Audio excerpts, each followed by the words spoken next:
Salut, j'espère que tu vas bien. Moi c'est François. Aujourd'hui dans cette vidéo, on va voir comment réaliser le hip thrust. Donc tu verras, ça va être un super mouvement pour avoir des fessiers puissants.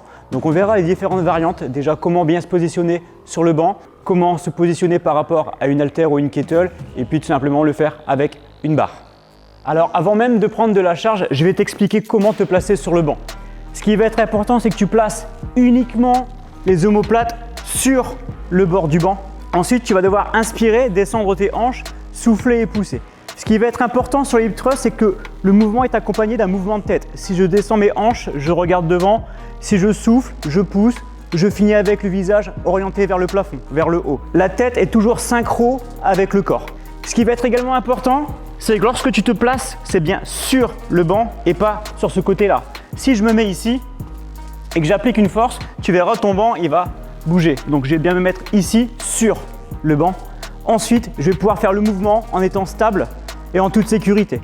N'oublie pas, même si on est sur un engagement des fessiers, tu vas devoir bien engager tes abdos, toujours contractés, toujours puissants sur l'ensemble du mouvement. Alors maintenant que tu sais comment bien te positionner sur le banc, tu vas pouvoir prendre une charge. Là par exemple, moi j'ai pris un kettle de 12 kg. Le kettle, tu vas venir le placer sur le bas de ton ventre. Ensuite, comme on l'a vu sur la vidéo, je vais venir placer les omoplates sur le bord du banc. Donc le kettle ici, je maintiens, j'inspire, je regarde devant, je souffle, je pousse mes hanches, je regarde vers le plafond. Tu vas appliquer une charge de ton choix. Donc là, ça peut être une haltère. Là en l'occurrence, j'ai pris un kettle. Dans la suite de la vidéo, on verra comment le faire avec une barre.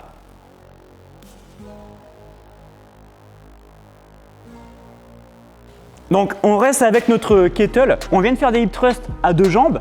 Tu peux aussi le faire avec une seule jambe. Tu auras plus de tension sur un de tes deux fessiers. Donc là, j'ai toujours ma kettle.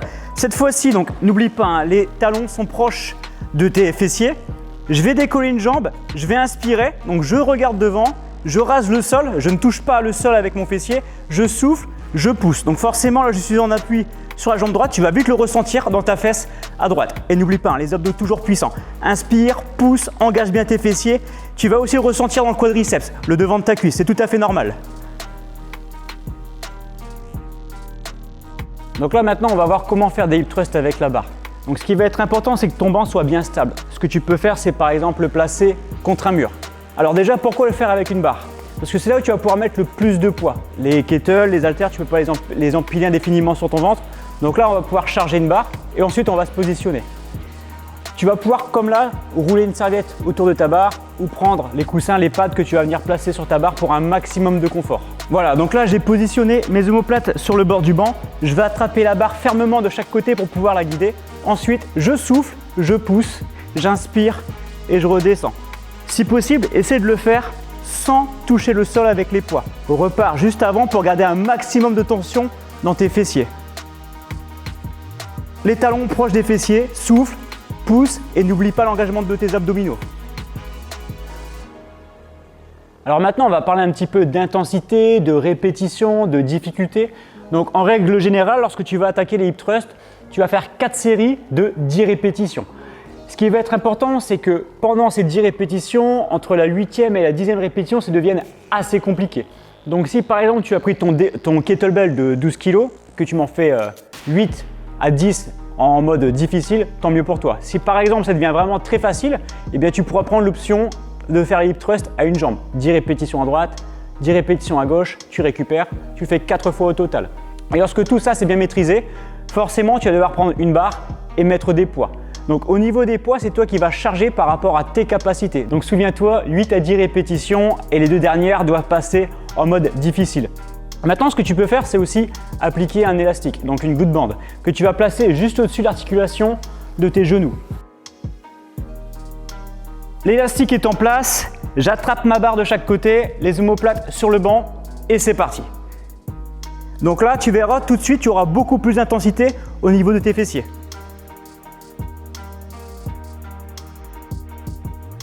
Ce qui va être important, c'est que l'élastique soit toujours sous tension. Si tu me fais les hip thrusts avec un élastique totalement détendu, ça ne sert à rien. Donc là, je vais appliquer une force vers l'extérieur avant même de démarrer l'exercice. Alors maintenant, on va voir une autre variante des hip thrusts. Si tu n'as pas de banc ou tout simplement parce que tu veux travailler autrement, tu vas pouvoir le faire comme là, sur un Swiss ball. la consigne reste la même. Je vais placer mes omoplates uniquement sur le bord du support. Donc ici, en l'occurrence, le ballon. Les talons restent toujours proches des fessiers. J'inspire, je descends, j'expire, je pousse. Donc là, on est sur un mouvement au poids du corps. Tu peux très bien aussi, sur le côté, attraper une kettlebell, une haltère, la placer sur le bas du ventre et au niveau des hanches et appliquer le même mouvement. Donc l'intérêt de cet exercice, c'est que tu vas toujours avoir un petit côté équilibre à contrôler, donc proprioception, qui va te permettre de bien engager tes obliques.